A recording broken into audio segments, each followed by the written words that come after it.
including my Chapter 8 veteran, Dave Middleton, who I understand is a member of your post as well. Dave told me that I wasn't supposed to talk about him. In fact, he said that if I even mentioned his name, he knew some Italians that would come visit me in Dallas and tell him, correct my ways by having mentioned his name. So I don't know, I may be in trouble now, Dave, but and if you've ever read, Chapter 8, you understand that's no idle threat from Dave, by the way. But hopefully his way better half, Joanne, will talk him into showing me a little bit of leniency, I hope, and let me off the hook there.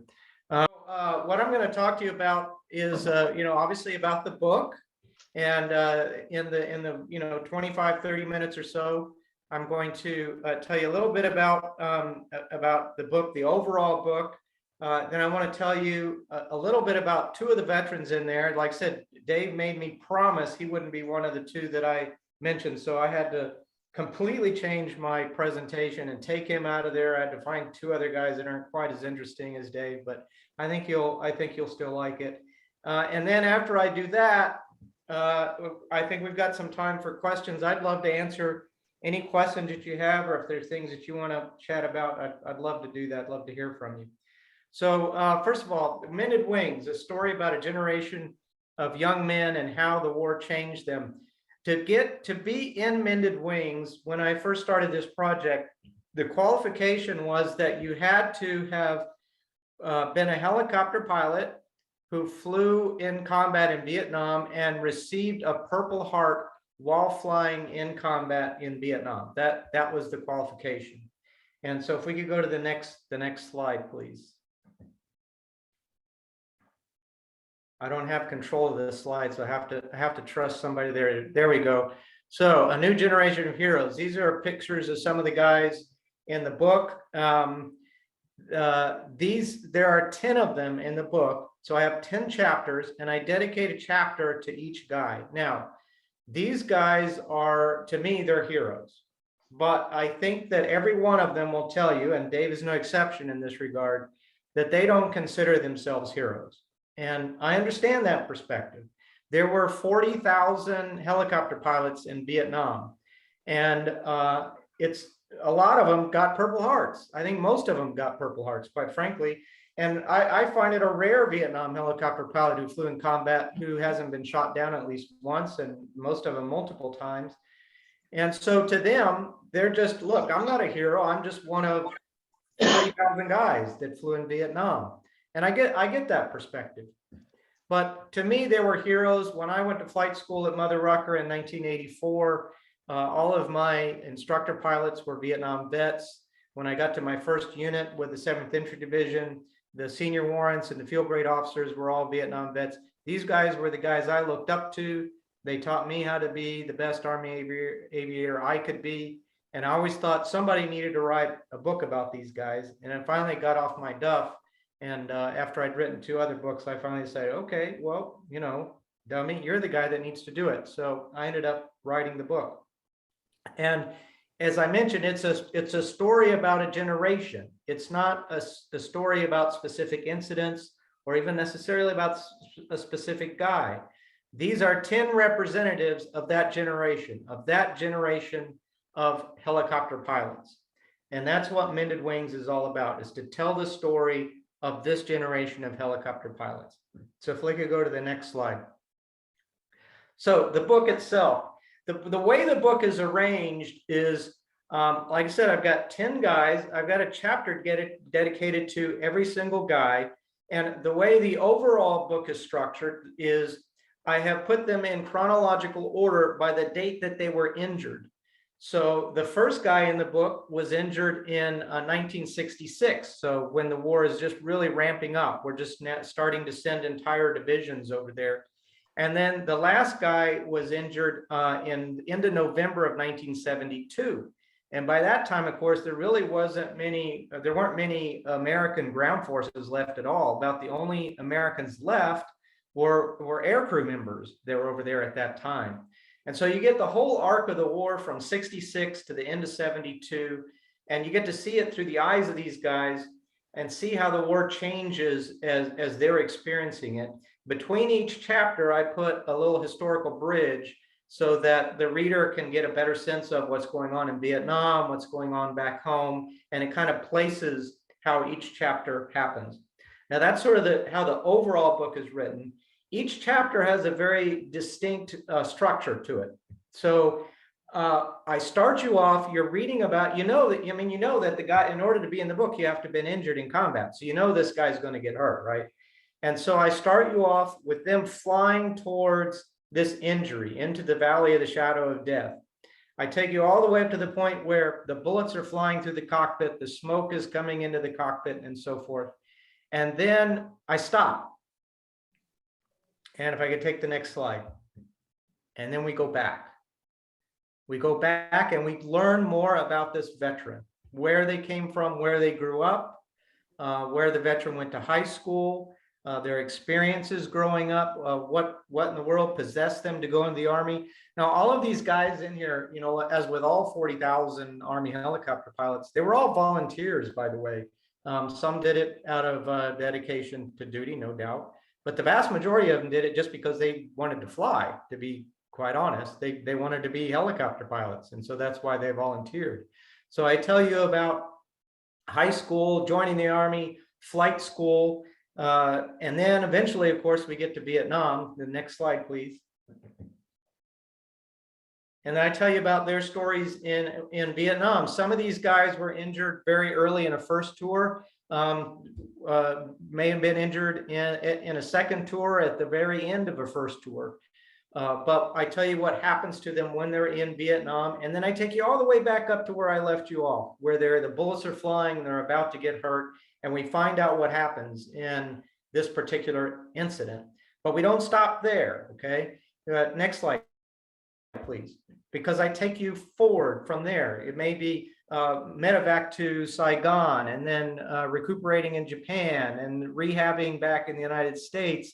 And we keep going. And I talk about you know, them coming home and their experiences when they came home, and how they dealt with their physical injuries and the mental issues that they brought back with them, and take you all the way up to today. That, by the way, is if you look at the picture, that's I think you probably recognize Dave there with his crew chief Jim Wheels up there in the upper left hand, all the way up today, you know, where Dave is retired in California, for example. So you get to see this whole, you get to experience this generation and what they went through in Vietnam.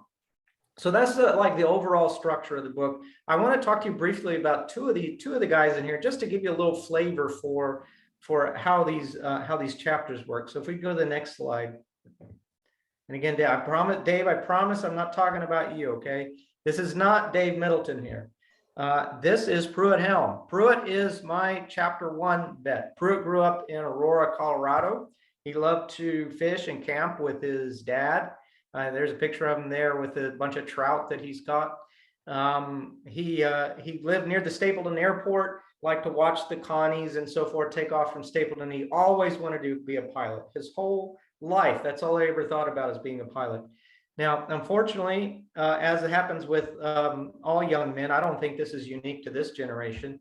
Certainly, same thing happened in my generation. What happens as you get older in high school and you get that driver's license, suddenly, you know, girls and drinking and cars, it's just way more interesting than school. I mean, let's be honest about it. And so, although Pruitt was a very bright guy, he just kind of stopped focusing on high school, and his grades suffered. And so when he got ready to graduate, turned out his grades weren't even good enough to get him in college. And back then, you had to have a college degree to be a pilot. So there goes Pruitt's dream, right? He's never going to be a pilot. So what to do? He kind of, for a while, he bums around. He's literally what we call today a ski bum. You can see a picture of him there on the right. He was a ski instructor at Breckenridge, Colorado, kind of bummed around. Eventually, for a little extra cash, he joined the National Guard. And voila, he found out while he's in the Guard, the Army had this high school to flight school program. Amazing. You don't even need a college degree. He said, sign me up for that. And not only that, they told him he was on orders for fixed wing school. the Army is going to train him to be a fixed wing aviator. How can you, his dream is about to come true. Well, he goes to Fort Walters for his initial training, shows up there, and lo and behold, he's told that the fixed wing course has been canceled. But you know what? He's got a choice. He can either volunteer to be a helicopter pilot, or he can be an infantryman and get shipped off to Vietnam. So you can guess what he picked. I mean, that was a pretty easy choice. He volunteered to be a helicopter pilot. So he goes through flight school. Next slide, please. And his first assignment is actually in Korea. And you can see him there flying his H-23, little observation helicopter. He's not there very long before he becomes the private pilot for a general. This general, by the way, loves to hunt for pheasants. And he carries his shotgun around with him when Pruitt flies him around. And if they fly by something that looks promising, well, he tells Pruitt to land. The general gets out with a shotgun, and then Pruitt goes and he acts as like the little bird dog. He flies up and down the hedgerows and flushes the birds, and the general shoots the pheasants and shares them with Pruitt. So everything's hunky-dory in that regard. But all good things must come to an end, and of course they do for Pruitt. He's shipped back to the United States. Next slide, where he is assigned to the 4th Infantry Division, which is gearing up to go to Vietnam, and they are getting outfitted with their brand new C model Huey gunships. And that's what that is a picture of right there. It's a C model Huey gunship. This is in the hog configuration. You can tell because it's got nothing on it but rockets. It's a big fat pig with got the rocket pods there on the side. You can see the big tube there. So this is the hog configuration. Pruitt learns how to fly this. And eventually he gets shipped with the 4th Infantry Division. They show up as a division in Vietnam. And he's flying these gunships that escort lift aircraft around and so forth. And they're just kind of learning as they go, because this is all sort of new to everybody. Now, one of the missions that comes up when Pruitt is there is there is a special forces unit that is near the Cambodian border in the Central Highlands that has been in a running gun battle for about 24 hours. And they are going to get annihilated if they don't get help soon. It's actually North Vietnamese regulars that have caught them out there. So United States Army decides to come to the rescue, to send in the grunts on a bunch of lift aircraft. And they've got this big bunch of aircraft, like 15 of them. They're going to fly in these grunts. They're going to get escorted by 8 of these Huey gunships. They're going to go into one big landing zone that's very near to the battle that's being fought. Now, the thing is, the North Vietnamese guessed this. They were trying to figure out what, they knew the Americans would send in reinforcements. That's just the way the Americans were. It wasn't like the French. The French would just kind of leave the troops out there and let them fight because it's too expensive to go get them. But the Americans would actually go in and try to rescue these guys. So they decided the Americans would probably land in this big LZ. And they did something different than what they normally do. Instead of ringing its perimeter with machine guns, they dug holes in the middle of the LZ, and they put the machine guns in the holes, and they put covers over the top. And the idea was that when these Hueys came in and showed their fat bellies as they're coming into land, they pop open those holes and come out, and the machine guns would be point blank into the bellies of the Hueys. And of course, these hog configured gunships would be helpless because the rockets on the side of these things are not particularly accurate. And if they fired them into the LZ, they'd just be firing at their own troops. So that was going to be the ambush. For some reason, we don't really know why, but for some reason, someone on the American side at the last minute decided to switch LZs. And they actually flew into a smaller LZ that was right next door. And so you can imagine the North Vietnamese troops are sitting there in their little spider holes, waiting for those helicopters to come. They can hear them coming. They're getting closer, They think, okay, it's about time. And then all of a sudden the sound fades and they go to a different LZ. Well, that didn't make them very happy, obviously. So they sprung open the tops of these holes anyway. And the only thing they could see that were flying anymore were these Huey gunships. So they obviously took out the revenge on the Huey gunships and Pruitt and his pilot flew into what I would call an aerial ambush, I think. And they flew out the other side of it. The aircraft was smoking. There was debris. It had flown all over the aircraft. Some of the instruments were damaged. And I think that everybody looking at it objectively would have said, well, you know, these guys did their job. I think it's time to go home, right? I mean, the aircraft is damaged and okay, that, you know, go home. Well, you Vietnam vets know that's not what's going to happen with some Vietnam era helicopter pilots at that time. The two guys looked at each other. They didn't say a word. They just turned the aircraft back around. Their job was to protect the troops on the ground. And by God, they were going to do their job.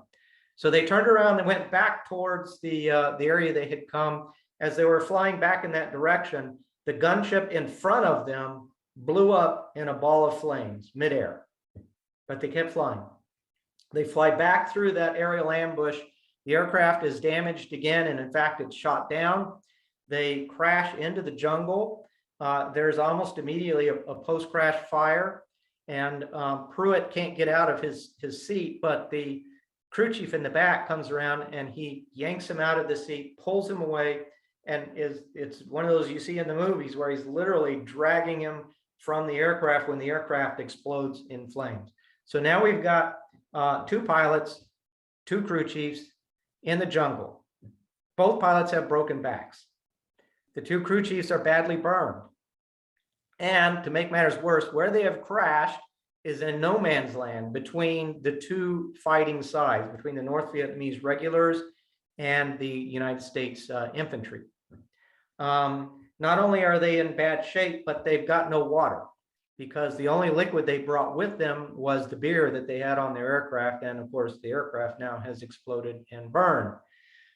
They are in no man's land for 24 hours while this battle rages, with the machine gun fire ripping through the jungle, the artillery shells going off coming from both directions.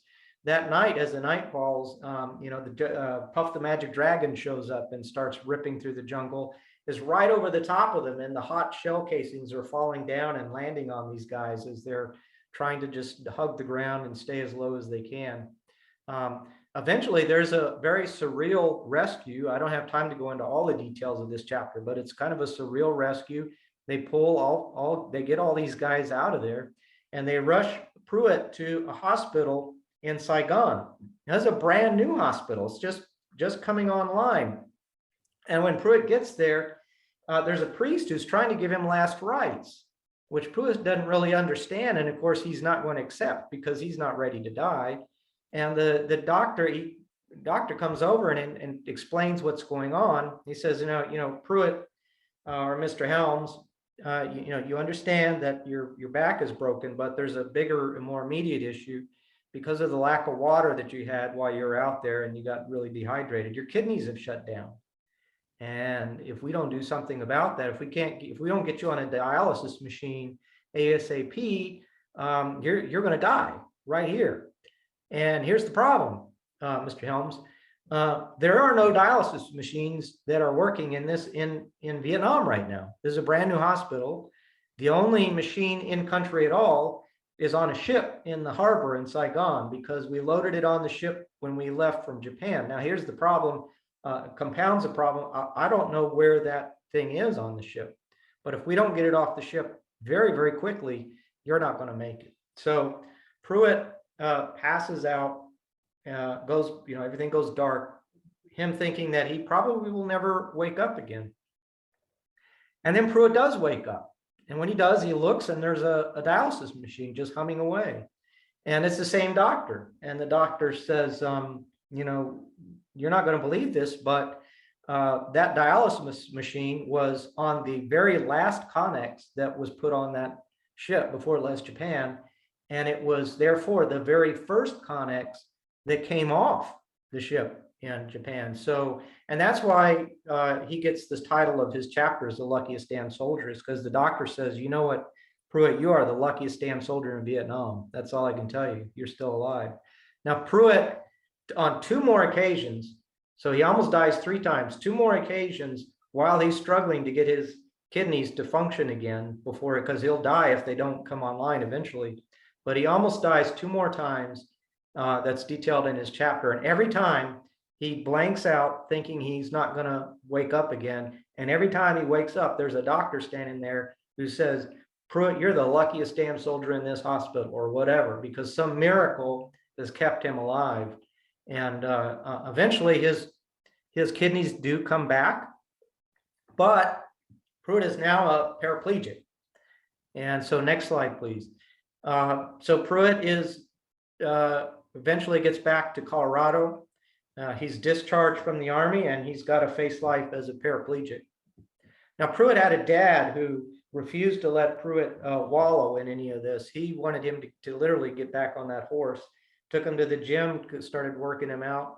And remember, he loved to go to the woods with his dad. He loved to fish, he loved to hunt. Well, how do you do that in 1966, 67?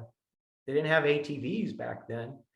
But his dad thought of something. What about horses? Neither one of these guys knew anything about horses, but they, well, give it a try. So they bought 2 horses and they figured out with some pulleys and ropes and stuff and tying the pulley to the tree, they could get Pruitt on and off the horse. And then he could ride the horse back into the woods with his dad. So he started hunting and fishing with his dad again. He got a job with the FAA as a flight air traffic controller. And one year he was actually awarded the Outstanding Federal Handicap Employee Award. That picture on the left bottom there is Pruitt. In the middle, that's First Lady Pat Nixon, who gave him that award. Now, as I mentioned, Pruitt was riding horses. And one day he was at a Morgan horse show in Colorado. And he's riding his horse in this arena. He's going one direction and coming the other direction in the opposite way is this beautiful blonde riding a Morgan. And every time they pass, they flirt a little bit. And so they going in these counter rotating circles. And eventually they start riding together around this arena. And less than a year later, Pruitt marries. And in fact, had 2 children naturally, which again is a miracle because they told him as a paraplegic, he would never have kids. Pruitt, once he retired from the FAA, he just kept on going. He started his own business, designed and built rehab equipment for paraplegics. That equipment is still used around the world. It's kind of an industry standard for rehabbing paraplegics. He also was an ambassador for the use of monoskis. I don't know if you've seen those, but it's like the paraplegic sits down on a single ski and then has some outriggers on his hands, and they zip down the slopes just like anybody else. So he was one of the guys that really pioneered that. And then in the upper left there's Pruitt today with his lovely wife, and they are retired, living in Montana, enjoying their children and grandchildren. So now we're going to talk about one more vet. If we go to the next slide, please. This is my chapter 5 vet. This is Eddie Hester. Eddie is the youngest Hester boy.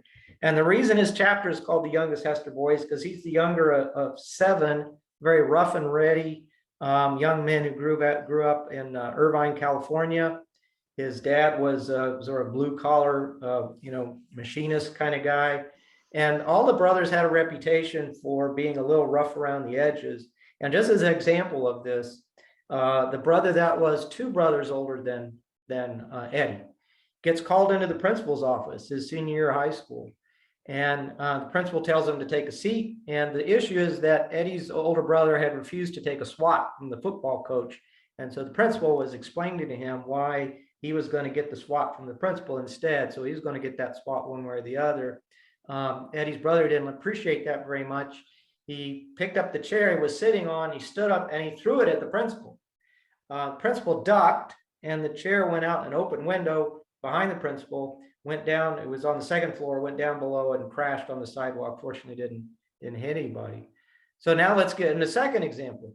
Brother, 1 older than Eddie, same situation. He gets called into the principal's office. The principal is going to explain to him what the deal is, tells him to sit down in the chair. So Eddie's older brother sits down in the chair.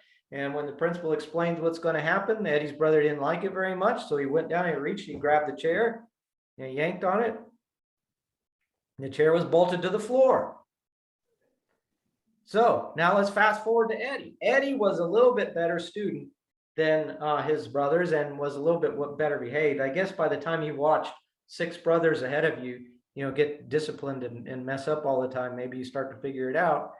So Eddie didn't get in trouble as much. And his senior year in high school, the principal calls Eddie aside and says, "Hey, I've got a question for you, Master Hester." And he says, "Yes, sir." And he says, all your brothers, all your older brothers came to visit me, some of them numerous times in my office. How come you never came to visit me, Eddie?" And Eddie looked at him and said, "Well, sir, there was no point to it. You had the chair bolted to the floor."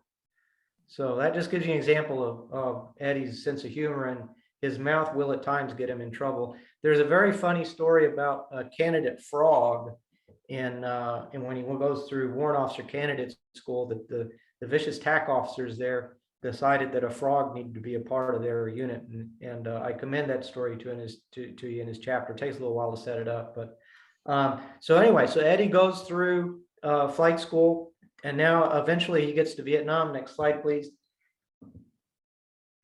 And Eddie had a little bit of a rough experience in Vietnam. He was a Huey Lift driver. He not only got 2 Purple Hearts, but he lost a lot of really good friends, including 2 of his very closest friends. One of the friends that he lost is the captain down there on the left that you see. That's the guy's name, Captain Miller. His nickname was Lafong, so everybody called him Captain Lafong.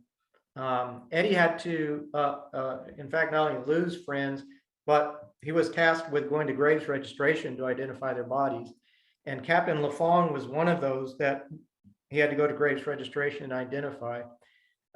When he got to graves registration, Lafong's body had been so badly burned in a post-crash fire that nobody could identify him. I mean, nobody, Eddie or nobody else. And that smell of burning human flesh was so intensely registered into Eddie's brain that he will tell you to this day he can't forget that smell. And in fact, 30 years after he left Vietnam, he was visiting Dachau with his family, and he went into one of the incinerator rooms where they burned the Jews. And I suspect that most of us, probably me included, would not be able to smell anything in there. But Eddie was so sensitive to that smell that when he smelled that smell of burning human flesh again, it just overwhelmed him, and he had to leave and go out and regroup when he was outside. So as I mentioned, Eddie got 2 Purple Hearts. I'm going to tell you a little bit about one of his Purple Hearts. This particular mission, his unit had been tasked with getting a South Vietnamese army unit out of trouble. They were surrounded. They were most of them were wounded. They were facing annihilation if they couldn't get extracted. And so the South Vietnamese unit cut an LZ into the jungle that was just big enough to get 1 aircraft in at a time. And they needed 5 Hueys to pull all these guys out of there. So the idea was they'd send these aircraft in 1 at a time. The first 2 aircraft would have medics on them so that they could treat the most badly wounded. And Eddie's aircraft was Chalk 2, second aircraft to go in. So he had a medic on board. So they fly towards the LZ. The first bird goes into the LZ. And the first thing that the guy says is, "I'm taking heavy fire." And the guy's in the LZ a little bit longer than Eddie had anticipated, for the separation that he'd given him. So Eddie had to do a go around, and he puts the Huey in a very tight, steep turn to do a go around this LZ. And he didn't realize it at the time, but a bullet actually came through the open door as he's doing this go around, and it clipped the belts that were holding him into the aircraft. His lap belts. It actually cut them, but because of the G's he was pulling, he didn't even notice it. He figured that out later. So he brings the aircraft around. By this time, the first lead aircraft finally limps out of the LZ, and Eddie goes into the LZ himself. Now, of course, it was just recently cut out of the jungle, so there are tree stumps sticking up. So Eddie couldn't land the aircraft. He had to sit there at a hover while they threw the wounded bodies on. And for those of you out there that are helicopter pilots, you know that the way you do that is you focus on something in front of you. In this instance, Eddie picked a tree stump that was about 15, 20 feet out in front of the aircraft, and he just focused on that. And if you can focus on the tree stump and keep the tree stump still, then you know you're still. And so that's how you keep yourself at a nice steady hover. So Eddie comes down into a hover, picks out his tree stump, he starts to focus on it. And as soon as he comes to a hover, he starts to feel what he describes as it felt like someone was hitting him in the chest over and over again with a ball peen hammer very rapidly. And what had happened was there was an enemy machine gun that was just right outside their rotor tips that was firing point blank into the cockpit. And it was penetrating the chicken plates and the chicken and his chicken armor, you know, the body armor he was wearing, chicken suit. And it felt like I said, it felt like ball peen hammers hitting him in the chest. Eddie started to lose his vision because there was blood that was coming down his forehead into his eyes. And so he yells over the intercom to his co-pilot, "You got the controls." He doesn't get a response. So he yells again, and he looks over, and his co-pilot's head is leaning forward, and Eddie presumes that the guy is dead. So it's up to Eddie now to get those guys on board and get out of that LZ. Eddie yells at the crew chief, because it's out his side of the aircraft, to take the guy out. And the crew chief responds that he's out of ammunition. Now, this crew chief had done an unauthorized modification to his machine gun. He'd actually mounted a grenade launcher to it. Again, unauthorized, but he had it. And so the crew chief says, "I'm out of ammunition. All I have left is the grenade launcher." And of course, Eddie yells at him, "Well, then use the grenade launcher." And the crew chief says, "I can't, sir. He's too close. It might hurt us. It might hurt the aircraft." And of course, Eddie's screaming at him to use the grenade launcher. And so the crew chief does, and he fires a grenade into into the machine gun nest there, and blows up two enemy, at least takes care of that particular threat. Well, in the meantime, they're still throwing the bodies onto the back of this aircraft. And Eddie keeps asking the crew chief, you know, "Are we up yet? Are we up yet?" And the crew chief said, "No, sir, we got a few more. Just hang on." So Eddie's trying to, you know, blink the blood out of his eyes, keep that tree stump in view so he can keep that thing at a steady hover. The crew chief says, "Okay, sir, we're up. We can go." And Eddie says, "I can't see the instrument panel. You have to crawl over and look over my shoulder, and you have to call my power settings for me," because he didn't want to over torque the aircraft when he came out of that LZ. So the crew chief comes over, says, "All right, sir." And Eddie starts pulling in the torque, and he's yelling 47, 48, 49, 50 pounds. "Stop, sir, 50 pounds. So Eddie takes it right to the red line. That Huey slowly starts to wobble out of that LZ and finally gets up, and Eddie gets everybody to the hospital and shuts the aircraft down on the pad, and they roll him in for treatment as well. So Eddie survived. Now, like I said, Eddie we had these friends that died in Vietnam, 2 Purple Hearts, and by the time his tour was over, he was damn ready to come home. And what I'm about to explain, I wish I could say was an anecdotal story. And when I give this presentation, I'm always dismayed at the number of vets, Vietnam vets, who will come up to me and say, "You know what, Colin, the same thing happened to me." It's an upsetting story to me, but I think it's an unfortunate thing that a lot of pilots in this generation experience, and we need to understand, and people need to understand, so they can appreciate what they went through. But Eddie was going to get 30 days of leave between serving in Vietnam and his next duty station, which was going to be in Germany. So he goes home to see his parents, and he flies into Seattle, and then from there he goes to LAX. Now, back then, all the young men of that generation were either in the military or they weren't. And if you were in the military, you had short hair.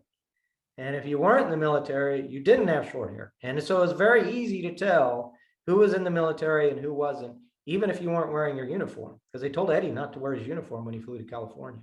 So Eddie's going through the airport at LAX, not in uniform, going to go get a taxi to go home. And another young man walks up to him with long hair and spits in Eddie's face. Now, Eddie gets home, and all the girls he knew in high school, the girls he dated, the girls he was friend with, none of them would have anything to do with him. They thought he was a baby killer.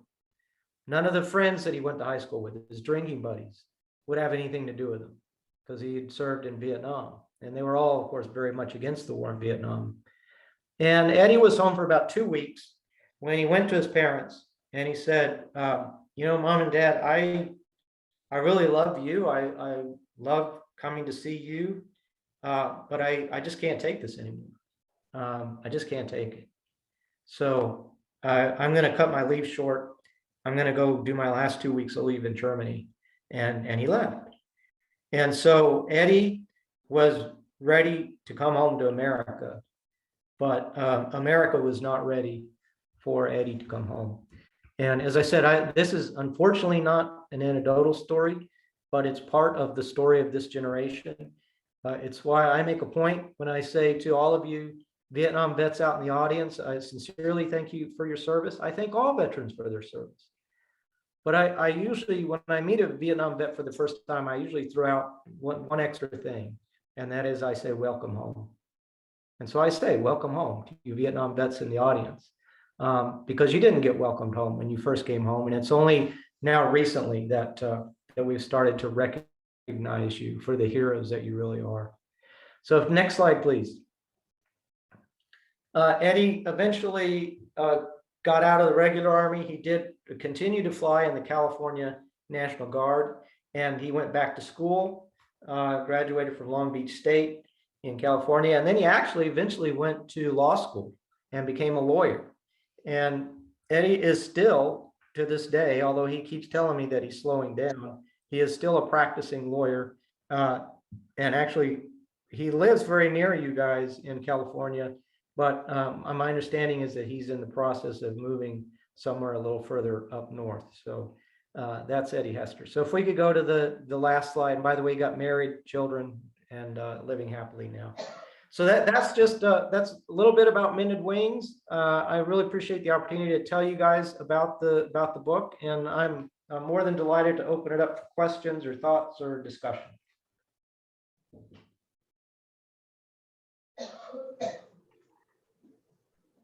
Anybody? I got spit on in San Francisco. SFO. It was fun. Dave, anything to say? I didn't get spit on. You didn't get spit on? You flew for everybody's Yeah. pilot, Loach, right? Yeah, I flew the Loach in Vietnam and towards the end of the war, chapter 8 in Colin's book. But And we've got books in the back there. yeah, As we told Collins we tried to sell them. So yeah, $18 each. as I said at the beginning, I couldn't put it down. It's hard. Yeah, it's a good book. Claude's a pilot. Nate, our Coast Guard, 2 Coast Guards, right? Anybody else a pilot? Anybody ride on a Huey? Anybody not ride on it? It was the only means of transportation other than your feet. Yeah. Weren't you in the 4th Infantry? No, I was in the rear cavalry. 196 landed up in my Corps. Anybody got any questions of Colin? Colin, you got any questions of these? He's not a door gunner, but he's a Aerial gunner. aerial gunner over here, Marine. Crew Yeah. chief over Well, yeah. here, that's Lori. When I went in the Well, and you know, Marines, all my staff NCOs, the sergeants were all deployed to Vietnam. I was in when the Vietnam guys were still on active duty when I was in the Marines. So that's Yeah. fine. And with the Yeah. third deployed to Vietnam, that's how we thought. and you know, you talk about aircrew members. While the main protagonist of each one of these chapters is a pilot, there are obviously tremendous stories in here about the involvement of the other crew members, the door gunners and the crew chiefs and so forth. And in fact, when you read Dave's chapter, his crew chief, Jim Wheels, plays a prominent role and is the reason that Dave is sitting here with us today. If it hadn't been for Jim, Dave would have been one of the Purple Heart winners who never came home. So we God bless them as well. I have a question. When did you write this book? Pardon me? When did you write this book? The book came out last June, and so I spent probably about the 2 years prior to that writing it, and it's done very well since. I've been very pleased. It's been enough of a commercial success that my agent is trying to get me to do something in a similar genre that we're still trying to negotiate right now. But yeah, it came out last June. Okay. Do you go into the effects of PTSD with these 10 guys? Well, not to say specifically PTSD. I do talk about their mental and emotional state. I will say that, and all I know is anecdotally that the 10 guys that I worked with and got to know, I think, very, very well when I did this book, because I spent a lot of time talking to them and researching their stories. But I will say that mentally, if I could just make some very general statements about the guys that I got to know, mentally, they are all proud of their service. None of them regret what they did in their service, even the ones that were badly injured. And, Pruitt was a paraplegic in chapter 1. Chapter 2 guys suffered some very serious brain damage. They are all happy with where they are in their lives today. That said, I think every single one of them has survivor guilt, to be honest. It's hard for me to explain or understand because I didn't go through it. But as much as they feel blessed about the fact that they came back, they all have a very difficult time getting their heads around the idea that a lot of the guys that they loved and spent a lot of time with didn't come home. And so I think that's part of, I mentioned at the very first, where to me, these guys are heroes, and they'll say, no, I'm not. It's the heroes are the ones that we left behind, the ones who never came back. Thank you. You're welcome. Anybody else? Colin, my name is Bart Root, and I was not involved with helicopters other than riding around in them. I was a late draftee in the war, and I went over in 1971, and I was a section chief of the counter mortar, counter battery radar section. So I had limited time in an aircraft. We flew the radar with a Chinook and set them in wherever we would set in and start operating. But occasionally I'd go out on a recon flight, or I actually flew into Da Nang one time to see Bob Hope in the middle of a horrible monsoon. And I couldn't see the stage from 400 feet back. That's how bad the rain was. But I was fascinated with reading what you put together for each of these pilots. They were younger than I. I had already graduated from a university, and I tried my best to avoid the draft. And so I was 26 years old when I landed in Vietnam. So I flew with pilots that were probably 19 or 20 years old. And I was ever in awe of what they could do and the literal guts they had to get us through situations that I certainly wasn't comfortable in. I did not like flying at night when I could really see tracer rounds coming. And I just figured it was every time I got on the ground, it was just like I wanted to kiss the ground. I don't know how the guys did it. I kind of think, and they would verify this probably, that when they're concentrating with their flying, they're kind of oblivious to what's happening around them. They're keeping that ship in the air and keeping people safe and they're accomplishing the mission, in other words. And I just think we're so fortunate to have those who did fly us around to have the accomplished skills that they had. Fascinating book. Thank you for putting it together. Oh, thank you. And thank you for your comments. In having read it, that in Dave's chapter in particular, there's a pretty funny story about a Chinook pilot. He had a really great sense of humor, I thought. But I was really amazed, or I guess I'd say honored and blessed that when the book came out, one of the things that my agent said is, well, you have to have endorsements. We got to put endorsements on the covers inside the book. And if you open up the book, you'll see some of the endorsements we got from various people.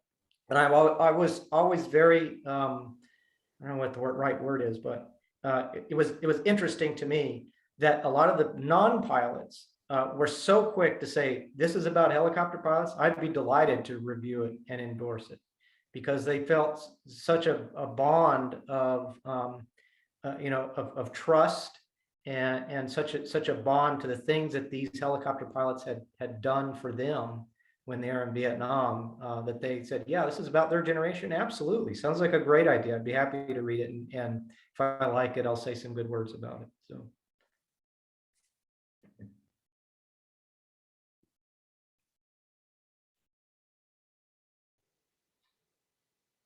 Colin, I think Guys, that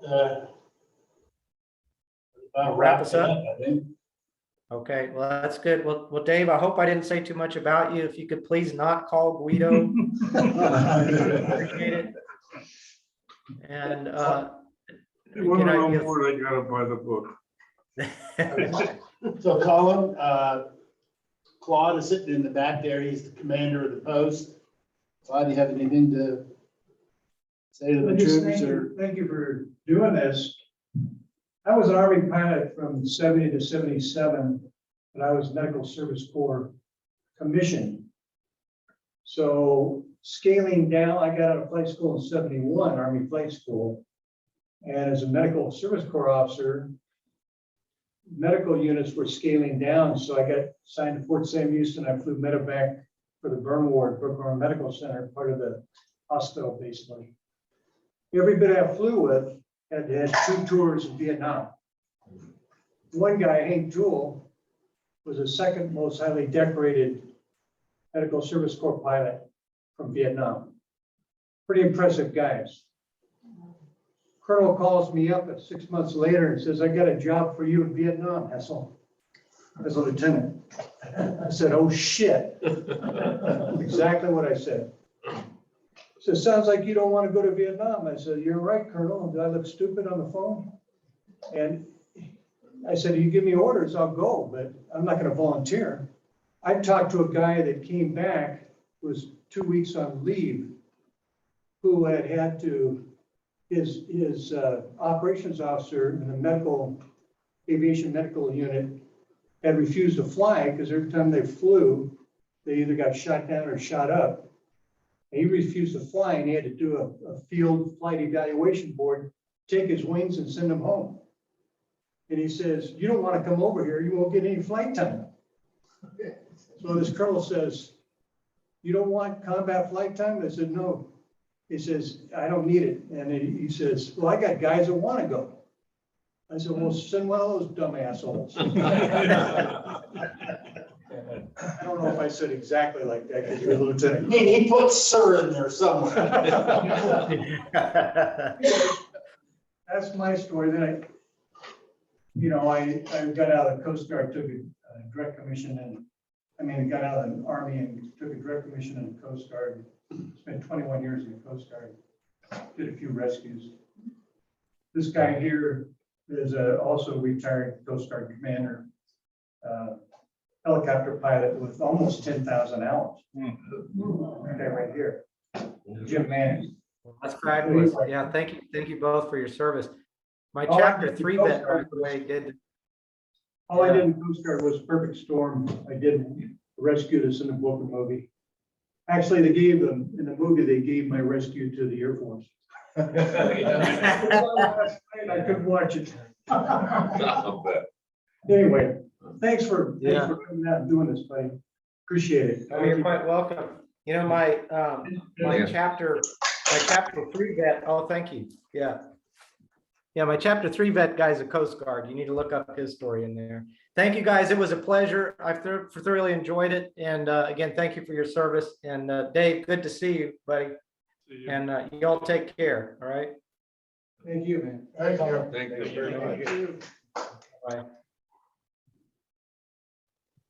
Thank you, Lori.